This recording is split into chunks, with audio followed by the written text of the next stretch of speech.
Hello and welcome to the Dragons Lair podcast, the podcast all things dragons and rugby in the region. I'm Jamie, hope you're all well, and with me, as always, is my co-host, Gavin Thomas. How are we, Gav? I'm very well, Jamie, very well. As a Dragons fan, we started so optimistically, and here we are, one game in, and we're already raking through the ashes. It's the hope that kills you. I've always said really it, and I always will continue to say it. It is the hope that kills you. How's your week been? All good? Been up to anything? I've been off work most of the week, so it's been quite good, to be honest. I've done absolutely nothing. Sounds good. I've played a lot of Football Manager, watched a lot of documentaries about 60s pop, not done a lot of anything else. You're living the dream. That sounds great to me. I really am. Okay, so let's get into it. The disappointment of the weekend. So we was hoping Dragons would get off to a winning start. Unfortunately, they didn't. They lost 22-17 to Edinburgh on Saturday. So Dragons led from the second minute to the 73rd, yet they had to settle for a losing bonus point. So Seal Tompkinson and Corey Baldwin went over in the opening quarter for the Dragons, and we led 14-3 at the break. It was all going pretty well first half. But 65 minutes gone, it was 17-9, and Ben Volocott went over and scored for Edinburgh. And then the visitors took the spoils thanks to the right boot of former Munster and Scottish international fly half Ben Healy, who I must say had a very good game. So that result means the Dragons haven't won at Ronnie Prey now for over a year. And the last time they won an opening day fixture in the league was when, Gav? Any ideas? Do you want to have a stab at this? What year do you think it was? The last time I'm going to say kind of Ruddock era, probably. So I'm going to say 2004. No, it's actually later than that. It's 2013, and that was against Ulster. Oh. So, more recent than we think, but still a long time ago. So very disappointing game. Let's be honest, Gav, we blew it, didn't we? We was in position to win that game. We was in control, but the second half, it really didn't live up to the first. And there's nothing else to say apart from the fact that, to sum it up, we blew it. I think, and I'll say this a lot of times, I've already said it, I think sometimes pragmatism is undervalued in rugby. And it's great to watch teams chucking it about. But, England almost beat South Africa because they just played the game that suited them, and they suited the game. We could have easily won that game against Edinburgh if in the second half we just absolutely shut up shop, shoved her in the corners when we had our opportunity, when we're 17-9 up or whatever it is, and we've kicked to the corner. I know we got away with her in the first half. And, kind of even then, I'm like, why are we kicking to the corner? But we got our second try. But just shove it, if we kicked that, who knows? And it was a very Dragons performance, wasn't it? Because for 40 minutes, well, I'd say about 35 minutes, we looked absolutely superb. We did, yeah. Kind of Tompkinson looking the best I think he's looked in the Dragons shirt. Him and Steph Hughes really playing well together. I think the pack did well, apart from in the scrum, we were under the cosh from the off with that. The rolling maul looked really effective. I think Angus O'Brien looked great, really just making the right choices. And then the second half, we just got bullied. Yeah, let's have a look at the talking points of that game. So, Seal Tompkinson had a try disallowed. He scored one. We did have one disallowed in the first half. And there's been a lot of Dragon supporters up in arms about it on, Facebook, social media. And there was quite a bit of an angry hoo-ha in the ground when the replay showed it. But I've watched the game back and I've looked at that decision several times. Now, to me, I don't know what you think, it does look like Angus O'Brien knocked the ball on in the tackle. He did. So, yeah. But a lot of people are adamant he didn't. I've seen it a few times now, and to me, it did look like a knock-on. So I'm okay with that decision. I think it was actually the right one. But let's go back to, and you mentioned it, the turning down kickable points in that game. So we actually turned down kickable points, first of all, in the 22nd minute. So Dragons were 14-0 up. Ben Healy gives away a penalty, just dives on the ball from the side, penalty Dragons. Now, instead of taking the points, which is what I would have done, that would have been 17-0, we kick it to the corner. Unfortunately, Bradley Roberts then doesn't throw it in straight, penalty Edinburgh. So that's one opportunity that's blown, you know? And then we get the one that you talked about earlier on there. So in the 52nd minute, we were 17-6 up, and we kick to the corner, we get turned over on Edinburgh's try line. If we kick the points there, that would have been 26. You know, that's quite a big buffer. Because Edinburgh wasn't actually that good, I have to be honest. No. I don't think they were playing a lot of rugby.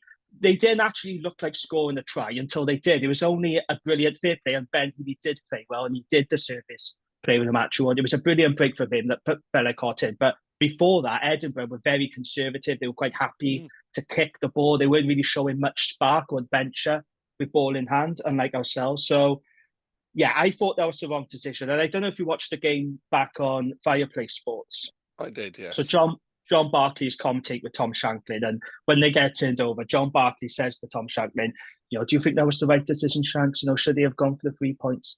And Tom Shanklin says, yeah, it was the right decision, I think, because, Dragons really had Edinburgh under pressure there. Well, I remember watching at the time and thinking that wasn't the right decision. Like, for me, I'm quite old-fashioned and conservative. I think when the points are on offer and you're building a lead, I think you should always take the 3. Now, it wasn't as if we were chasing the bonus point try, because we'd only scored 2 tries. So you can't even use that excuse to say, well, they were going for the bonus point, because that wasn't on offer at the time. I think if we kick those 3 points, I think it puts a different complexion on the game. And I think Edinburgh then really have to chase, and that's when probably mistakes would have crept in. So those were 2 instances where we turned down kickable points, and it bit us really hard. And isn't it funny? Because do you remember when we did the episode with Dan from the Supporters Club, and we talked about when we played the Ospreys, and it was a big, hoo-ha, wasn't it, from Ospreys fans? They weren't happy that we took the points in a pre-season game. And we said, well, look, we want to practice this, because when it comes to competitive rugby, we want to build our winning habit and take the points. And then when it came to a competitive game where we needed to take the points, we didn't. It's just nuts, isn't it? It's so ironic. And if the rolling maul had been so dominant, I would have understood it. But it was good. It functioned. It got us forward when we used them all, but it wasn't dominant. There was nothing in that game that I went, oh yeah, well, I can see why you've kicked for post there, kicked for the corner there, because we absolutely destroying them in the forwards. By the second half, we were not destroying them in the forwards. We were getting knocked out of every collision. We weren't winning our own rucks, never mind their rucks. Their forwards were absolutely on top.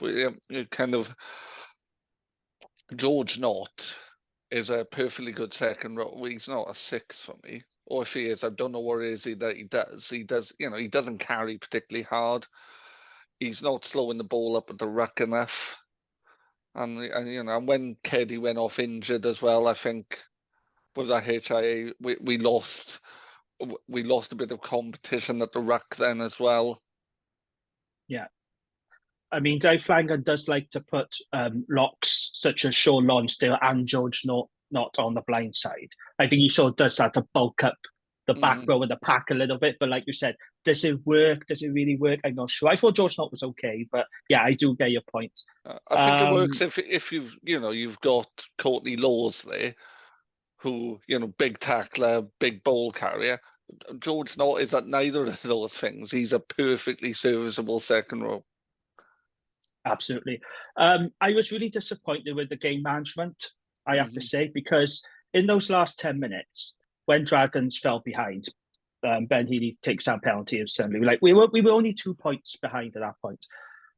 I couldn't understand why we were trying to run it from our own 22. No. There were some wild passes. I mean, I'm a big fan of Will Reid, as you know. He's a very talented young man. But I think what we needed at that point, we needed someone. I know he's left now, but we needed someone like JJ Hanrahan in that situation, someone to calm it down, show a bit of leadership, because Will Reid was just flinging the ball here, there, and everywhere. I mean, there was one pass he threw, it went miles forward, it went out of touch. And I was thinking, no, this is not what we need. Why are we panicking? We panicked in those last 10 minutes. We were only 2 points behind. We just needed to play a cool, calm, territorial kicking game. But instead, we were just playing kamikaze rugby. We run it from our own 22, looking for the miracle pass. And it's something that John Barkley picked up on. I mean, he's a very good analyst and pundit, I think, John Barkley. Yeah, he And is. he said something at the end of the game, which just stuck with me. He said, I'm not being funny when I say this, but you can tell Dragons are a team that don't win many games because in those last 10 minutes, they panicked when they didn't need to. And that's how it felt to me as well, watching the side. Thinking, why are we playing like this? Why are we throwing caution to the wind? We had plenty of time to get ourselves back into the game, yet we were playing silly rugby. We were trying to play barbarians rugby, flinging it all over the shop. And if you compare that to South Africa, for instance, I'm not saying we're like South Africa. Yeah. But South Africa just had faith in their process against England. They had absolute faith in their progress. They weren't playing silly rugby. They were playing percentage rugby. And that's not sexy. And you won't get people on podcasts going, oh, let's make a video about how wonderful this team looks. But if you're winning games, nobody cares. I'm a firm believer in that. I'd rather us play really dour rugby and win than fling the ball around aimlessly and lose. Yeah, absolutely. And that's exactly what happened in those last 10 minutes. We panicked. And you can tell that we're a team that's not used to closing out these tight games. Mm-hmm. Unfortunately, that is where the Dragons are, and that's where we've been for quite a while. I remember my dad saying to me, because I go to all the games with my dad, and I remember when Bellicott scored, he said, we'll lose this though, he said, because they look beaten already. And I was saying, well, hang on now, Dad, let's just see how these last 10, 15 minutes go. He was right, though. And you could feel the crowd getting quieter as well. They knew we were slipping away from them, and those last 10 minutes, it did feel like there was an air of predictability about it, Gav, Even at 14-0 up, it didn't feel secure. It didn't feel secure at all at 14-0 up. And that's the problem, I think, and when Angus O'Brien went off, we lost that because his kicking in the first half I thought was very good. He was stabbing in kicks short. He was kicking high long ones, and I thought for the first 20 minutes Healy looked a bit all at sea. It was only in the second half that Healy came in because he was struggling with Angus O'Brien's kicking, and then but you could. The ref took a dislike to Martinez's scrummaging quite early on, and that put us under cosh as well. It was a very Dragons performance, Jamie. It's very Dragonsy, as I like to say. Yeah, it was very Dragonsy. But they were, I don't think we need to go hiding in the shed quite yet, because I think there were positives to take out of it. Yeah, absolutely. Let's not dwell on the negatives too much. They were positives. So I thought Jared Rosser had a really good game, and he looked really hungry on the left wing. I don't know about what you thought. I thought he looked really, really sharp. He was always looking for work, and it's his run where he's come in the centre of the field, which has created Tomkinson's try. It's he shouldn't have been anywhere near there. He's a left winger. It was right side of the field, kind of centre of the field. But he's hit that line at such pace, and then he's allowed Steph Hughes and Tomkinson to connect for that try. I thought he looked good. I thought Baldwin looked really good in attack, less so in defence. Mm-hmm. Yeah, I agree. I think the Moore looked solid. Bradley Roberts looked decent getting round the park. Still not convinced him as a technical hooker, but he put in the mileage. Keddy was good till he went off. I think there was lots of strengths. We just played the wrong rugby at the wrong times.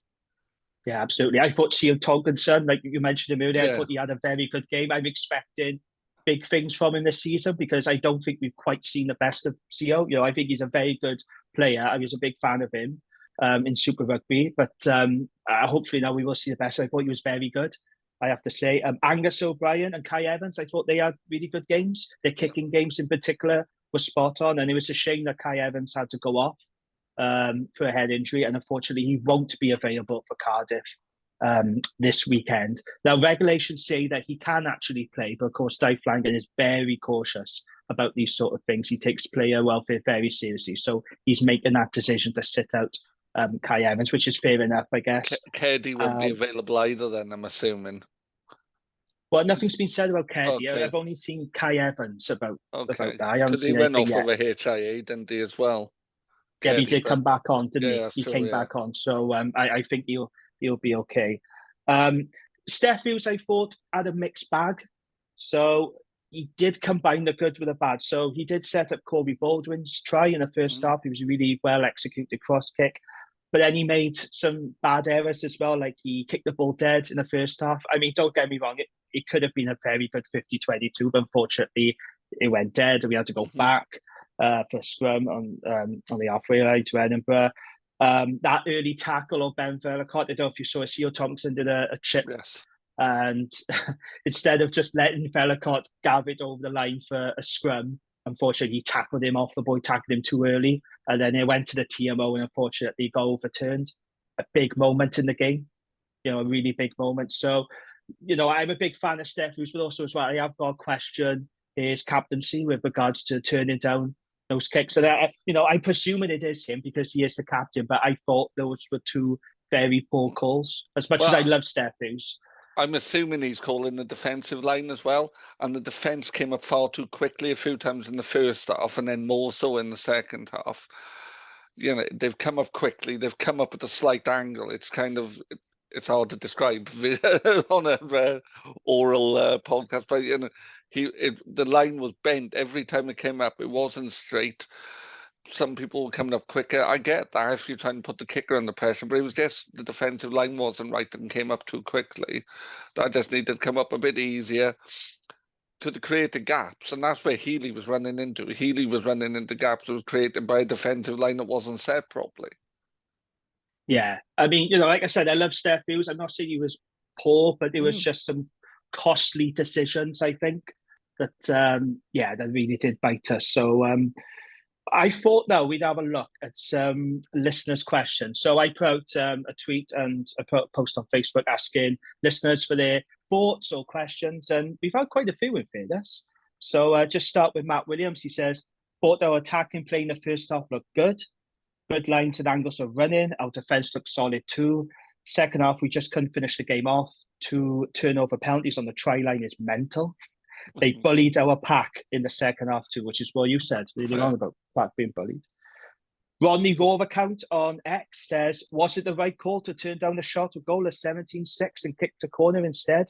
Thought it was the wrong call personally. Gutted to lose a game we should have won. Well, we've talked about that. The answer, no. In my opinion, it wasn't the right decision. No. But then if we score a try from it, we're all like, yeah, what a brilliant call that was. What a brave call it was to the corner. But I just think we had to be pragmatic at that stage. There's a time, as Chris Kerwin said in his match report, there's a time and a place, and we really needed to tighten up. We needed to see the game out, and that wasn't the time to throw caution to the wind, in my opinion. But like that comment, that Rodney Raw account has made, and you've said yourself there, does lead you. Where is the leadership on that field? Isn't it? It's. I like you. I like Steph. I think he's a great player. Is his leadership secure? Is he surrounded by other leaders? And I know there's a leadership group that's got George Norton and various other people. Yeah. George Norton was anonymous for me, and it's. I'm not sure what he's bringing to that particular thing. Where is the leadership going to come from? Maybe when Tane is back and Elliott is back and Dan Lydiate in the side, maybe there's going to be more leadership around the park. But at the minute, it feels a little rudderless. The one thing I will say, I think the bench, I don't know what you thought about this. I thought the bench made very little impact when they came on. And when we needed leadership, like I said, we needed like a JJ Hanlon and we needed experience and leadership off the bench. Nobody really gave that, did they? Like Joe Davis is a senior campaigner and he did okay, but there was no one really coming off the bench to give us any impact or to calm things down and just say, come on now, lads, let's not panic here, lose our heads. I thought that was missing. I thought the back row was really unbalanced as well, particularly second half. Yeah. Because, at one point we had a number 8, a very good number 8, but then essentially 2 second rows. We're not winning any breakdowns with 2 second rows on the flanks. It's not bringing anything. Again, when Tane comes back, we'll have a stronger team, a stronger bench. But No, I agree. Yeah. Nathan Dart gets in touch. He says, not taking 3 points in the first half in hindsight was wrong. Yeah, I mentioned that. Thought the changes disrupted us as well on 50 minutes. I'd move not to second row and throw Lydiate straight in for Sunday. Might be second game of the season, but already feels like a must win. So there's a question for you then, Gav. You know, we talked about Dragons having 4 home games in the first 5 fixtures. We've lost a game we arguably should have won. Is Cardiff a must win on Sunday now for you? I think it was a must win anyway, and irrespective of what happened here.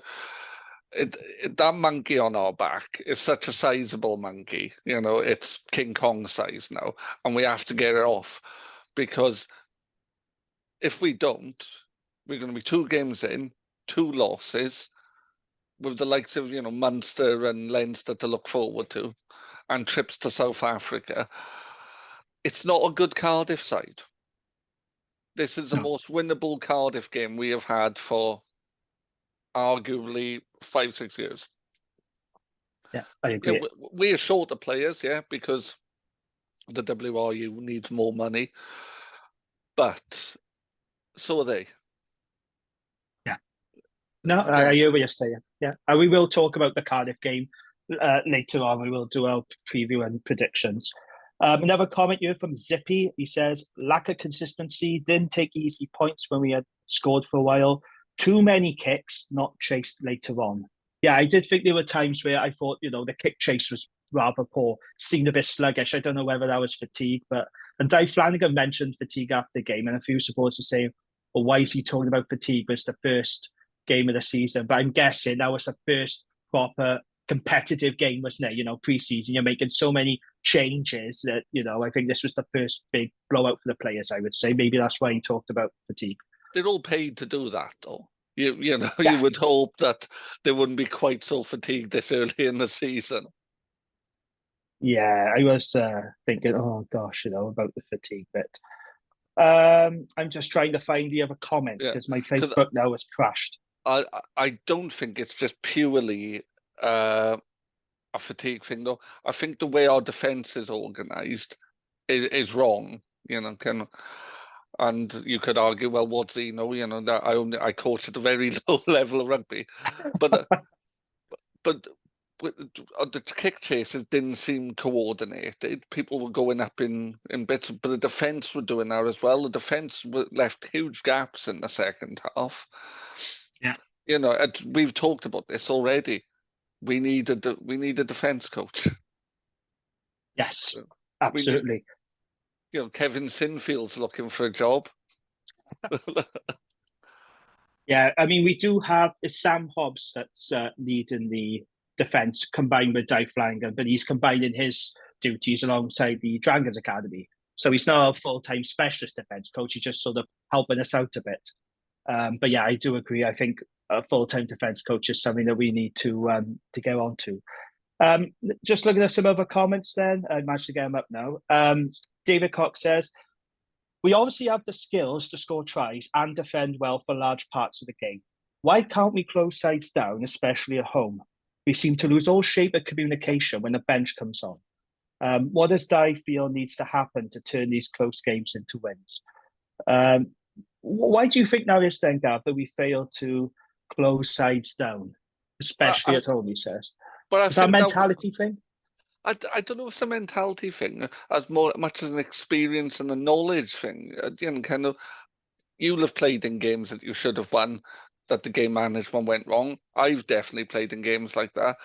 The difference is sometimes in those games, you have somebody who says, right, this is what we're going to do now. Every time we get a ball in our off, we're shoving it in their off. We're going to play all the rugby down there, and we're going to put all the pressure on them, and we are not going to play any rugby in our own off now. You know, so really simplistic. Ball goes to 10. Whenever we get the ball in our off, ball goes in that corner. Simple as that. And you just need somebody to do that. And we don't seem to have that thinking, which is, we are going to grind this now. This is going to be horrible to watch. I don't care, because we're going to win this game of rugby. And that's the challenge, isn't it? You know, kind of, the fans would argue they wouldn't want that.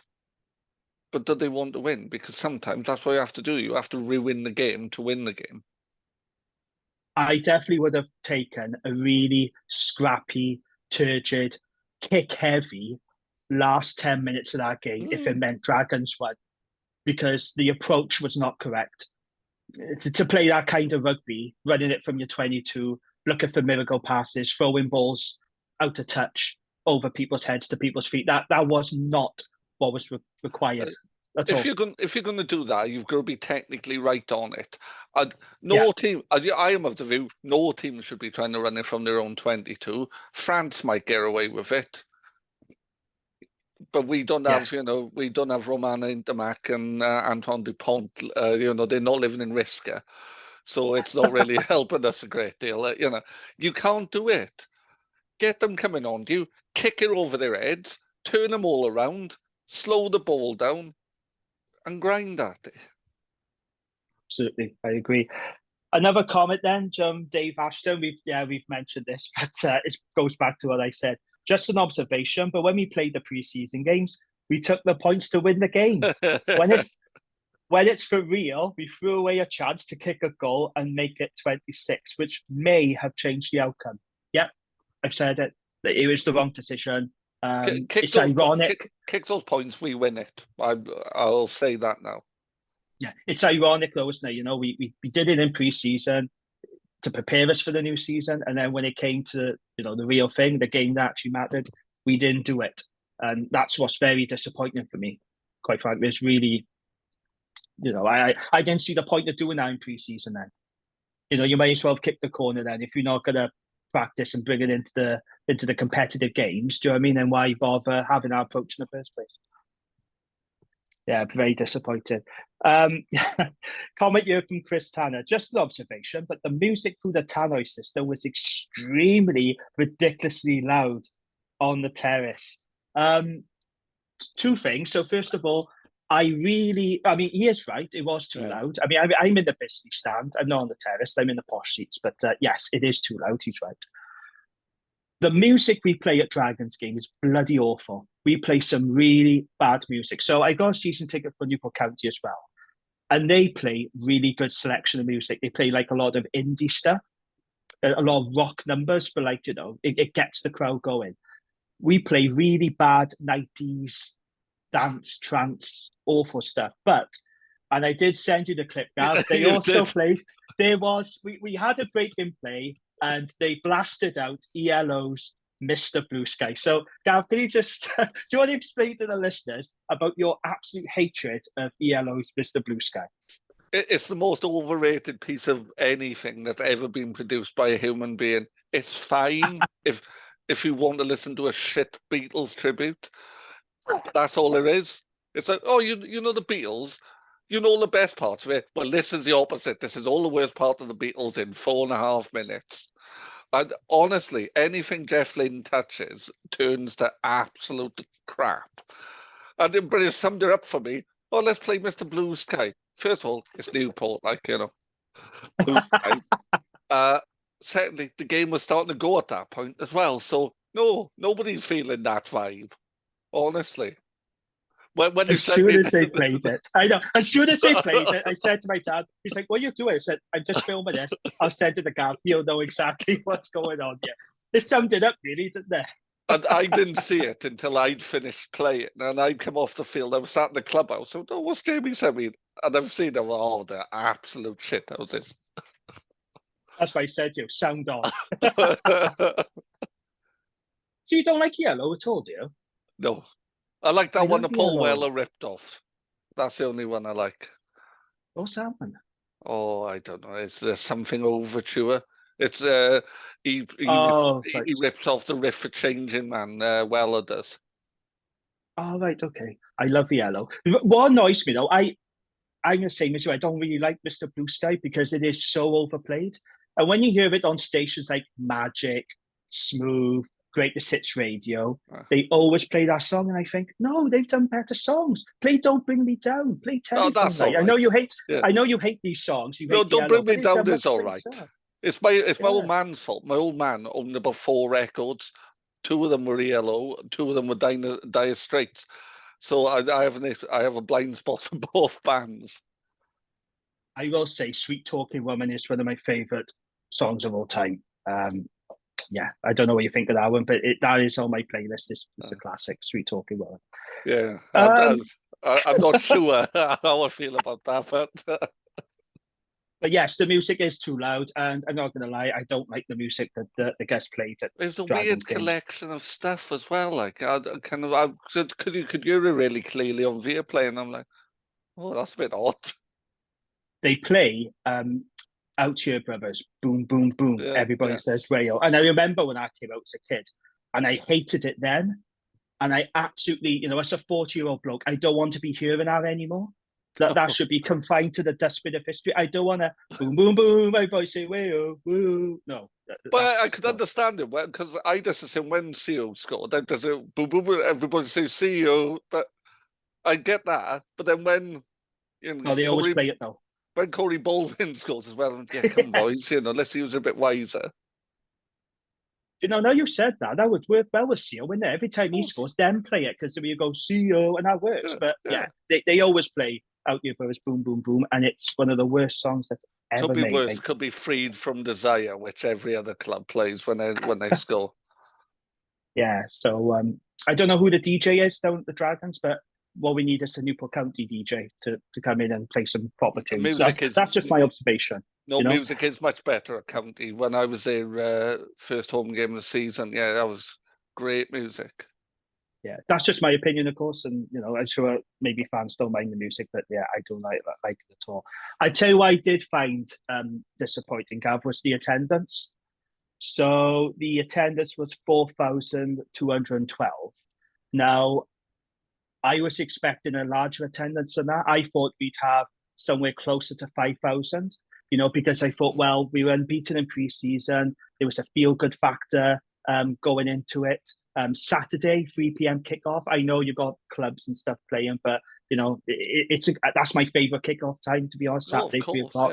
Yeah. I thought that was ideal, and I thought it was a really disappointing attendance, especially when you consider we played the Ospreys in pre-season, and I got 4,670. That was kind of the figure I thought we'd be looking at. There was a lot of empty seats over on the terrace, on the Compede stand, especially in Block A. Block A is normally pretty full, but there was an awful lot of empty seats. And I did say to my dad at the time, this is a bit of a disappointing attendance, I thought. But with Cardiff coming to town, it's going to be a lot better. I mean, these are the kind of games where it's not going to sell out. I don't think we'll get a sellout, but we should have at least 6K for this one. It's Sunday, isn't it, this week, the Cardiff game, which... It is a Sunday, yeah. It's a Sunday at 2:30. Now, a lot of fans don't like Sunday games. I don't mind them.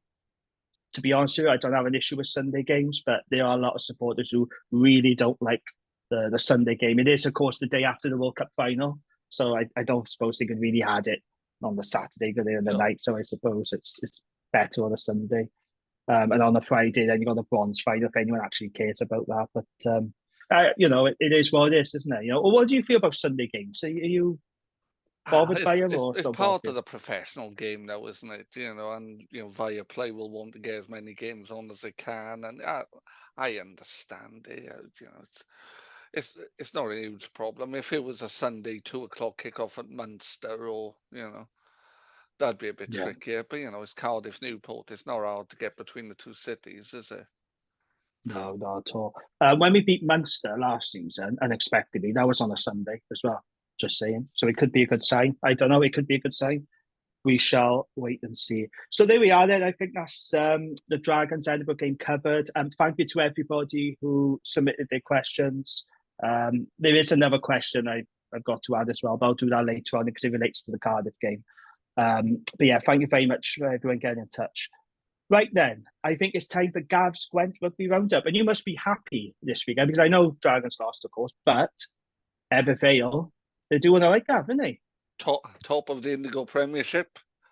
Yes. So, but it's all top three sides are all Gwent sides. Newport. Excellent.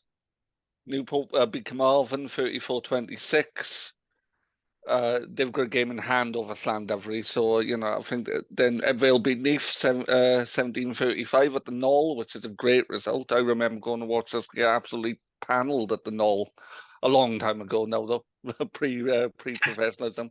And Pontypool won 41-30 against Pontypridd, which Lee Jarvis no doubt will have been kicking his furniture over.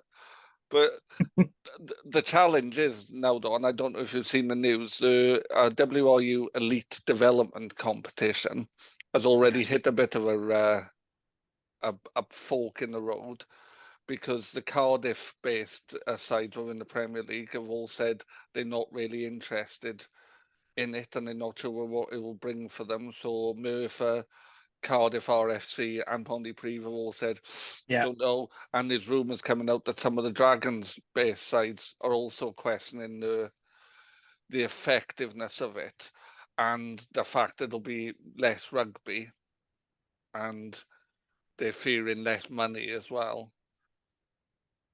Yeah, I mean, I think that's a valid concern, though, isn't it? Would you say? It is. It is a valid concern, but as much as I'm very happy right now, because my team are top of the Premiership, that is not a competition that is creating the next generation of Welsh players. That is not offering our academies boys decent rugby. And that's the problem. Before we recorded, you talked about the kind of the talent drain going to England. Yeah. Well, I don't think playing for Vale against Neath in kind of half-empty grounds is going to convince anyone that going and getting free education in England is going to be a bad idea. It's something needs to be sorted out to do it. But I don't know what the WRU are proposing, because there'll be 10 teams and it'll be based on different criteria. Well, how's that going to be different to what we've got now? We've got the 12 best semi-pro teams in the 11 best in RGC in the Premiership. I don't know what it brings. Yeah, and I think, look, I don't know if this is the answer. These plans in Italy, but we talked about this briefly on the Rat podcast. I've said there needs to be something to help close the gap, because at the moment the gap between semi-pro and professional URC is quite big. And we've seen so many youngsters and players who can't make that step up. Yes, some of them do, granted. You look at the Dragons, yes, Will Reed has, Di Richards has, and Ivan Owen and other players, but there's a lot of players who just can't make it. And there needs to be a way or a system that helps narrow the gap between semi-pro and pro. And the WRU have tried for years. I don't think they really know what the answer is. If you look at the Premiership, it's been constantly tinkered around with, isn't it? And I don't think they know what to do or how to close the gap. There's a know-how to close the gap. Like, they know they need to do it, but it seems to me that they don't know quite what way to go about it. I think at the minute, because the clubs are in the pathways, but not really in the pathways, there's every player at the region needs to be assigned to a club within that region, and it's a case of, if you aren't playing, you can play for these clubs, and then they need to be greater movement of players. We need to be blooding players up. We're also players who aren't getting enough regular rugby playing down. The standard needs to be up. The quality of refereeing needs to be up as well. Yeah. It just needs to be a professional competition. Because if you look at Pro D2, which is swimming in money, so that's not a point of comparison. But the English Championship is a point of comparison. Yes. I mean, that does seem to be well run, doesn't it? And, the standard is pretty good there. Yeah, they are good players, but they are players who play down regularly. They're guys on loan from the top clubs, playing at Ampthill, playing at Bedford, playing at all these teams. Whereas it seems to not be thought out. If I was Will Reed and I'd be looking at that side saying, right, if I could play a whole season of a high-level competition where I am the starting 10, that will better prepare me for what my career is going to look like, rather than doing 15 minutes off the bench for Dragons every week. Yeah, absolutely. We'll have to keep an eye on these Elite League plans, because it does sound like already there's some spanner in the works there, doesn't there? So Yeah. we'll keep an eye on that So, one. so went off slightly on a Oh, it's tangent there, okay. but so in the Championship, well, not a great weekend for Gwent sides. Cross Keys lost 40-34 away to Cardiff Met, and Bedwas lost 37-12 away to Glamorgan Wanderers. Championship, not really great hunting ground for the Gwent sides at the minute. Then in Division 1 East, Blaenavon beat Abergavenny 26-16. Bedlinog drew 28-all with Anis D. Bryn Mawr, who are top of the shop at the minute, they absolutely destroyed Monmouth 75-14. Lot of ex-Ebbw Vale lads involved in the setup in Bryn Mawr, and it's really starting to kind of have a bit of an impact there. Okay.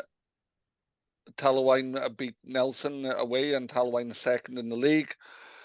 And Pontypool United beat Risca 27-17. Then, kind of going down the leagues, lots of our clubs are doing very well. Ablerry, Blaenau Gwent, top Division 2. Abercarn, top Division 3. Newport Saracens, 4.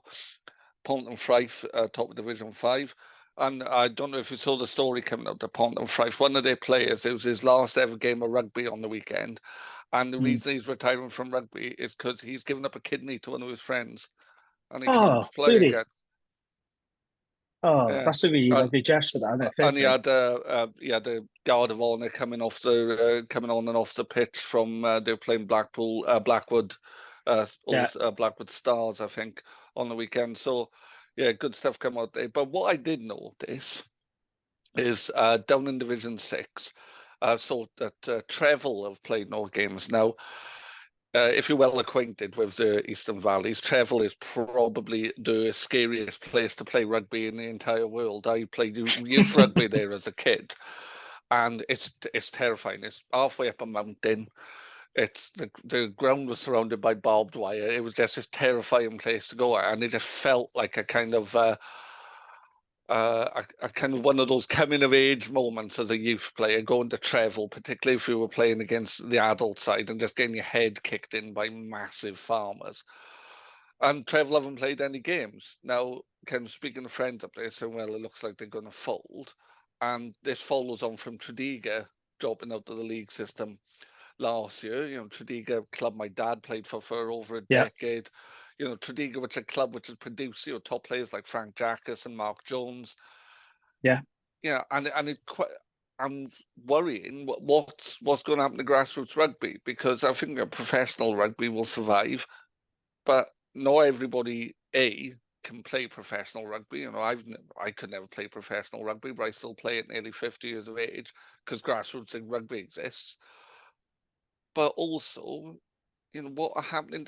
These are clubs with huge histories. Tredegar, over 100 years old, you know, and then you look at the way competitions are organised. So, for instance, this weekend is a cup weekend, and Tredegar Ironsides, another of my old man's former clubs, have got an away cup tie against Ruthin Seconds. Now, yeah, I don't know how many players Tredegar Ironsides have got, but are they going to go to the other side of the country to play a cup game? Probably not. You know, like what we doing? We've got regionalised leagues. Why haven't we got regionalised cups till the later rounds? Yeah, because there's too much for other people to do now. You know, Tredegar were desperately putting out cries to play. You know, I was considering travelling up to Gwent to shove my boots on at nearly 50 years of age to play for them, because the idea of like a club of that history was folding. So I'm wondering what the WRU was going to do to support these clubs in existence. You know, we grew up in the Eastern Valleys, both of us, Jamie, and the rugby club is a centre point, isn't it? You know, Absolutely. Yeah. It's a big your part of the community. Yeah. You know, and definitely the case in Trevel, definitely the case in Tredegar. You know, at my old man's wake at Tredegar Rugby Club, you know, it's a point. And what are we going to do? Are we just going to let clubs like that go by the wayside? Are we just going to say, oh, and the argument would be, well, not enough people want to play rugby anymore. Well, why is that? Why are they not? Because, you know, Steph, who does the rock and roll podcast, he coaches a new Tredegar. They've got loads at their minis every weekend. You know, and a friend of mine coaching a Bramley, loads at their minis. So what's happening? What is happening beyond that point. Do you have a view on it, Jamie? Well, I think Welsh rugby is struggling from top to bottom, to be Mm. honest. I mean, we do focus a lot on the struggles of pro rugby, in particular the regions, but actually the grassroots, from the bottom up, I just think the game is going through a crossroads right now. And there was a program on BBC Wales this week where they talked about kids being, well, not so much poached, but like going to England, playing for Hartby and going through the English system. Apparently, what started as a trickle is now a flood because there's like very little opportunities now in Wales. And they talked about grassroots rugby. There's so many games now being cancelled. They're saying that the rugby that's being played in secondary schools has dropped in Wales. So that's worrying in itself. We got to look at everything. We got to look at the pathways. We got to look at the schools. The WRU need to do a proper review from grassroots up to the top because, I do agree with you. It is worrying. And it's sad, isn't it? When you see great clubs like Tredegar and, we've seen like even Leffley, they're struggling and they've got so much history and tradition. And, they are a big part of the community. And when you see them in real dire straits like that, it is sad and it is worrying. So, it's down to the WRU to undertake a proper review and help out the grassroots. But like I said, from the bottom upwards, it just needs reform, doesn't it? And it's not just a Welsh problem. I play grassroots rugby in England, and the number of teams playing in my county is halved nearly in the 17 years I've been here. Yeah. There's more for people to do, but I just feel it's sad that Tredegar aren't putting the side out, that Trevor aren't putting the side out, that Ablaria side, which is produced British Lions, has had to merge just to survive. It just doesn't feel right. No, absolutely. I do share your concerns. And I don't know the answers. I really don't know. I just think this is something that WRU really need to get a grip of and help out the grassroots club, because Lee Jarvis is on that program, and like you said, players aren't born with a Welsh jersey. They all start from grassroots, whether they go on to play for the regions or the country. They start at grassroots, and those are the beginnings. And it is worrying. Like I said, great clubs are struggling, and players are not there. They can't raise a side. Too many games getting cancelled. But I just think the WRU really need to pull their fingers out and really help out the clubs and the program. They've got a responsibility. They're the governing body. They're the ones that need to absolutely, and they're responsible for every part of the organisation. From the the Trevels of the world all the way up to the Scarlets. Everything has to be managed effectively. Yeah, I mean, people talk about rugby being a national sport in Wales. I don't think it is anymore. I actually think football is. And in terms of participation numbers and people watching, I think you'll find football now is greater than rugby. So, when people make the old cliche of it's our national game and all this, sadly, I don't think it is anymore. Well, I don't. And I don't know if it ever was. I always remember, local working men's clubs would be full for internationals, but they weren't full of rugby fans. They were full of people having a drink, and the rugby was a kind of a sideline. It's a social event. So when I go to the Principality Stadium to watch Wales, I went in the autumn. It's a different crowd. Yeah. And this is common knowledge, so everybody knows this. When you go to a Wales game compared to when you go to a regional game, it's a very, very different crowd going to Cardiff, because there's people, a lot of them just on the pop, and it's a social event. And Twickenham's the same as well. Twickenham is very similar, very different crowd if you go and watch England at Twickenham than if you go and watch, the Harlequins or whoever. Yeah, if you haven't got your tweed jacket and you haven't got your Land Rover, then you don't really fit into the Twickenham. Mustard trousers. Yes, coloured trousers. That's always a sign of someone who's posh. That is coloured trousers. Absolutely, particularly plum. If you're wearing plum, you don't need to worry about money. Indeed. Okay, so that's the Gwent rugby roundup and the concerns around the grassroots game. And thanks for bringing that up, Gav. Let's move on then to the first Welsh derby of the new season this Sunday, 2:30. It's, of course, Dragons Cardiff at Ronnie Parade. The game is live on Viaplay Sports only, but same as last weekend, there will be a full match replay on S4C. I can't remember what time it is. You'll have to check the schedule, but I did see that they were doing a full match replay. If you do want to, if you haven't got Viaplay or you do want to watch us, if we win, I probably will watch the full match replay again. But yeah, and there'll be highlights on Scrum 5 or have you. But like I said, if you haven't got Viaplay, you want to watch the full match, then S4C is the place for you. So, Gav, we haven't beaten Cardiff. I mean, we all know about this record now, but just to reiterate, so we haven't beaten Cardiff in the league since Boxing Day 2014. If you remember when we had Ryan Lamman on the pod, when he was talking about that game, well, that was the last time that we actually beat Cardiff in the league. The last time we beat them was actually 2015, and that was in the Challenge Cup quarterfinals where we knocked Cardiff out of the Challenge Cup on that particular occasion. So it's been a very long time. I believe it's 15 games in a row we've lost against Cardiff. It's a horrible. It's painful. It's a horrible record. It's an embarrassing record. I hate this game. I spoke about it on the pad. I've got a lot of apathy about this game. It's not even my favourite derby. I much prefer Ospreys. That's my favourite derby when they come to Rodney Park. We've always had really good games and battles against the Ospreys. I like it when we play the Scarlets, but this is the one game in the calendar I absolutely hate for various reasons. So what are your thoughts and feelings going into this weekend? We'll talk about score predictions later, but do you think the Dragons can get over this mind block, this hoodoo that Cardiff seem to have over us? Have we had a better opportunity than this would be my question, I think. That would be the question I would ask. Have we had a better opportunity to beat them? Because, yeah, we are weakened, but they are weakened. But they were mortally weakened anyway.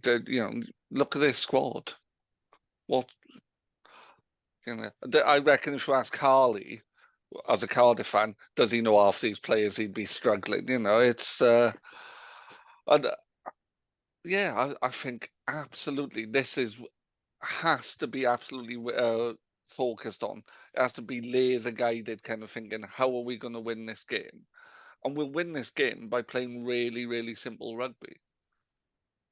Do you think we'll learn the lessons, though? That's what we're going to say, Joe. Will Dragons look? Because we talk about this all the time, don't we? You hear the Dragons players say it, you hear the coaches say it. They talk about learning lessons, but very rarely they do. So are they going to be able to learn the lessons this time?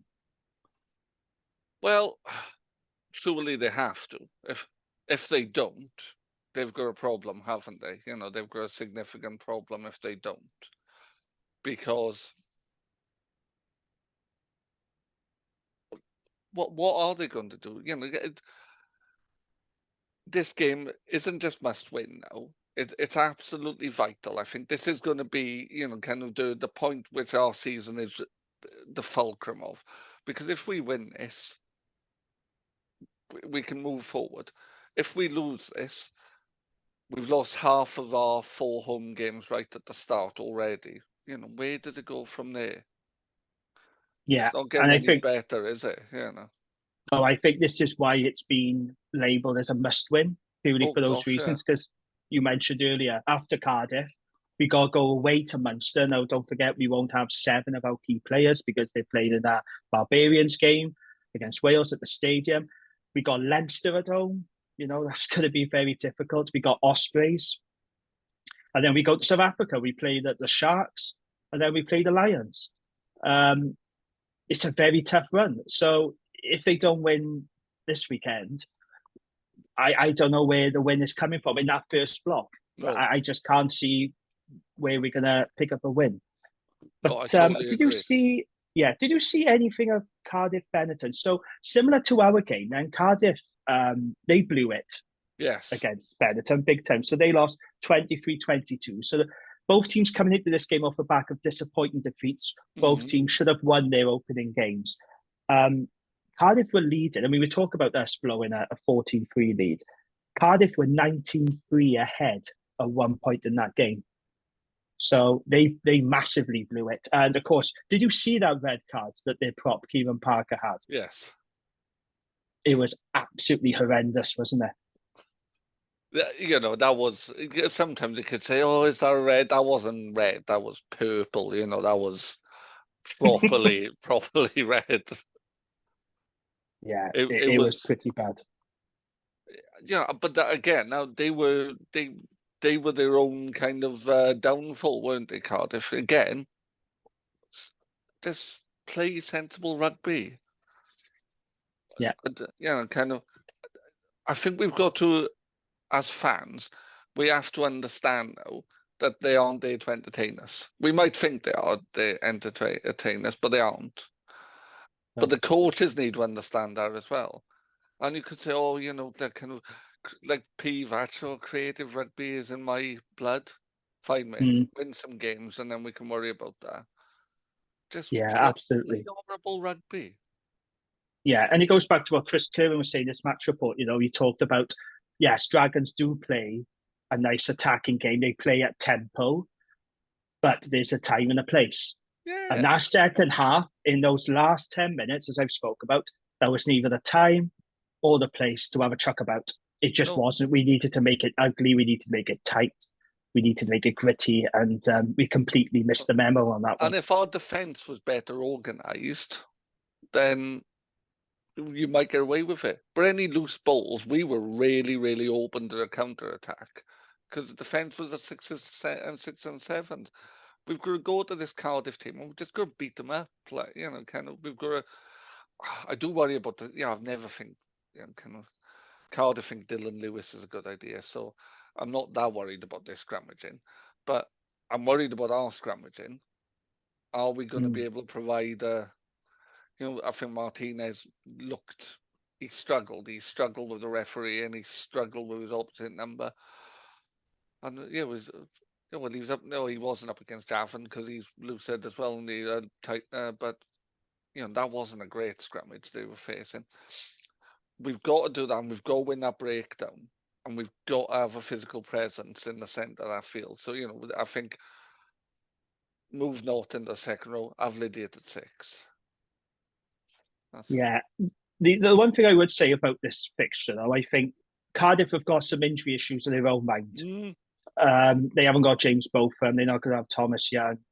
They're not going to have Josh Turnbull and many other players. Owen Lane came off injured. They're not going to have him. Those players have caused Dragons a lot of damage in the oh past. And the yeah, one player I'm very glad is not involved in this fixture and won't be for some time is Jared Evans. Now, everyone's got their own view on Jared Evans. Whether you think he's international standard or not is irrelevant. In this fixture, he always caused Dragons problems. We he's can never always quite handle his jinky running, his kicking game. He always seemed to have a really good game against Dragons, and I am glad that he's not going to be involved. So I've looked at their fly up. This team has to be the South Africa, the Cardiff gone now. Now, he looks a decent fly up. I don't know if you saw this, but he actually got timed out for one of his kicks. I did, yes. And Harley was saying on the Rap podcast he's concerned about how long he takes. He apparently takes a very long time to get himself composed to take kicks a goal. He strikes me as a hot and cold player. So I think on his day, he could be very good for Cardiff and he could get a couple of player of match awards. But he does strike me as a player as well who could be very cold. And we need to make sure that he's very cold at Rodney Parade on Sunday. But we are probably going to have to make a change at fly half because Kai Evans is not available for this game. Dave Flanagan's not going to select him because of the head knock. So they're probably going to start. This is a guess because we don't know the teams at the time of recording this podcast. My guess would be that they'll either start Will Reed at 10 and have Angus drop back to full back, or you could, I don't know how you feel about this, you could start Angus O'Brien at 10 and then you bring in Jordan Williams at full back. So it's going to be interesting to see how that goes. I think I would what would you probably do? I'd have Jordan at 15, I think. Yeah, Because I think Angus's kicking game is what we want. And what I want to see is the South African 10 at Cardiff. Let's see what he's like. Let's put him under pressure. Let's put big balls, the high balls on top of him. Let's see how he deals with that. Let's isolate him. Let's have, you know, whoever is Harry or Ollie or whoever, just knock him over a couple of times and see how much he wants to control the game. It's quite old. absolutely. It's an old-fashioned way of playing, but you know, if you think he's a weak link, test it, pull it, see Yeah, what happens, and if it breaks, that's great, and if it doesn't, yeah. have a plan B. No, absolutely. I think set piece is going to be key in this game. But in terms of team news for us, there is talk about Dan Lydiat returning. Again, Dave Flang going to be very cautious about his return. He was saying things like, well, we'll have to see if it's right for him, it's right for the team. I mean, I will add, yes, he played in the World Cup. He played one game. He only played 54 minutes against Portugal. Get him in the bloody team. I mean, I don't see the issue with it personally, do you? I mean, surely in a game like this, where we talked about the lack of leadership, and this is a big game for Dragons. For me, it's a no-brainer. He's got to be in that team. Oh God, yeah, 100%. We do not have a balanced enough back row, and we won't have Tane. So, no, we need a bit more balance there. And I understand. Yes, Well, I understand why he likes a second row at 6. Gives you a bit of weight, gives you a bit of oomph, also gives you a bit of defensive solidity. But who's more defensively solid than Dan Lydiat? exactly. There was a question I was going to come to now. So we got this one from Tom Harrison. He says, with everyone, and this does mean everyone, with everyone fit and on form, what is our back row? So have a think about that one, Gav. What do you think when we go all the internationals, everyone's fit? What's your Dragons back row? Harry, Ollie, Tane. Okay. So I went for different, I did. So I went for Wainwright at 6. Then I went for Kenny at 7. Then I went for Ollie at 8. Yeah, or Wainwright. Team won't get into it. No, Wainwright at 8, maybe. Yeah, it's going to be interesting where they put Wainwright now because there's a lot of talk of him playing at number 8. But I think his best position is 6. I like him on the blind side. Yeah.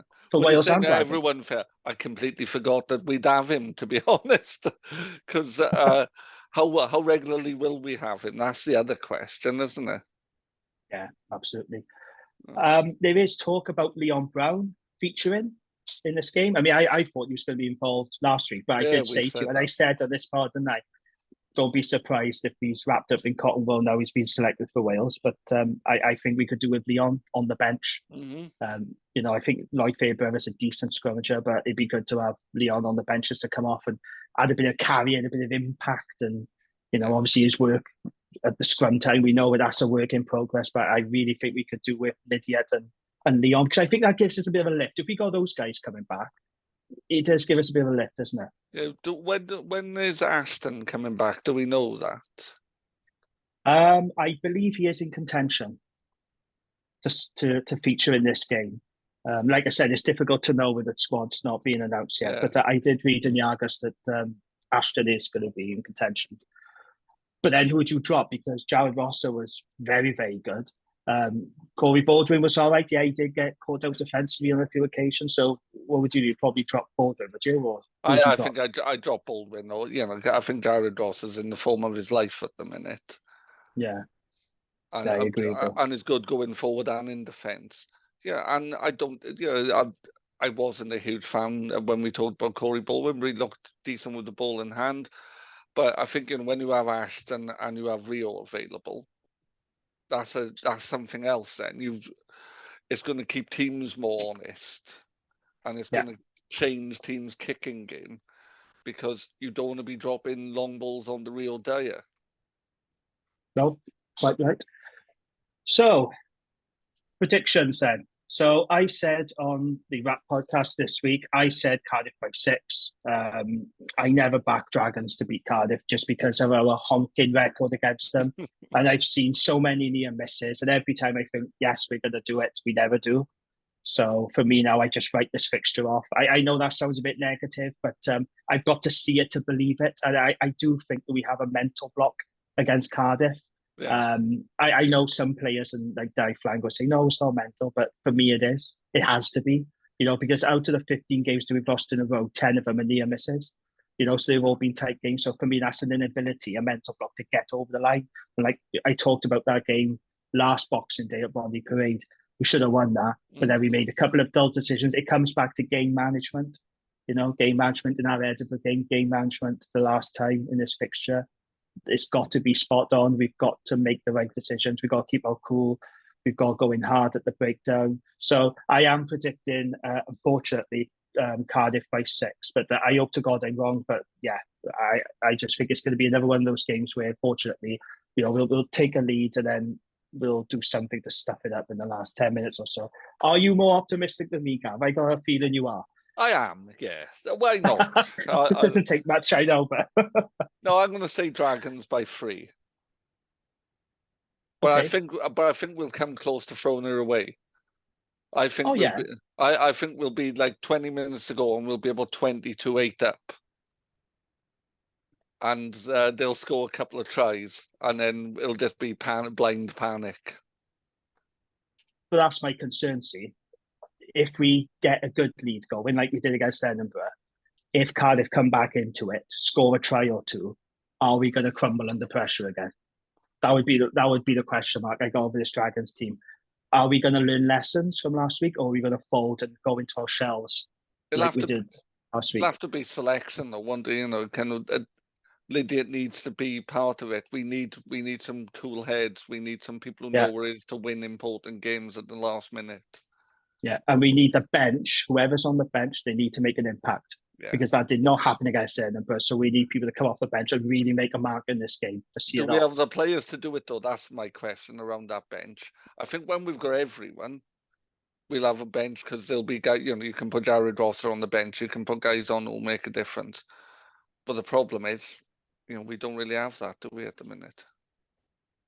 No, we don't. So anyway, that's our thoughts and preview and prediction on our Cardiff game. I'll be there, of course. It is a Sunday at +2. So yeah, if you go in, enjoy the game. I won't. I can tell you that now because I hate this. I hate this fixture. I hate this game, and maybe I will enjoy it if we win. But yeah, I really never look forward to these Cardiff games. Thank you as always, Gav. It's been a pleasure speaking to you. We will chat next week where we'll be hopefully talking about Dragons breaking the Cardiff curse. We will be. I'm convinced. Oh, there we are. It's good to end on a positive, isn't it? Brilliant stuff. Okay, so you can find us on the usual places. We're on Twitter or X, whichever way you want to call it, at Dragon Slayer Pod. We are available on Facebook. We're on Spotify. Please follow us and rate us. It really does help. We appreciate it. We are in the process of going to Apple, but it takes time apparently. So Lee and Sports Social are sorting that out. So for those asking, yes, we do plan to be on Apple Podcasts. Just be patient and we'll be on this soon. So yeah, thank you very much all for listening and speak to you next week, Gav. Goodbye. Bye all.